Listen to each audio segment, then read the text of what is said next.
Ito yung oil cooler ng rescue namin kahapon. Yung langis humalo sa tubig. Ito yung oil cooler niya. Ngayon, ginawa ko, linagyan ko ng diesel dito sa daanan ng langis papunta sa loob ng oil cooler. Linagyan ko ng diesel. Ngayon, bumaba yung diesel na inilagay ko kanina, puno yan. Ito ang nakita kong problema. Basa dito. Yan, hanggang dun yan. Kaya ibig sabihin, may leak itong oil cooler. Lumalabas ang langis dito sa oil cooler. Humahalo na ngayon sa tubig. Puro langis yan, mga ka-generator yan.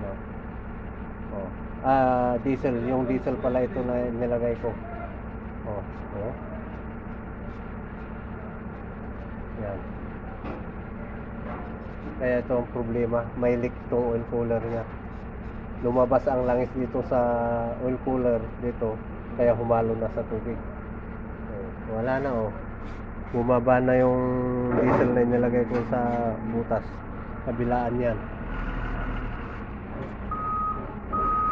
Okay, solve na yung nakita ko na rin kung anong problema yung comments na yun.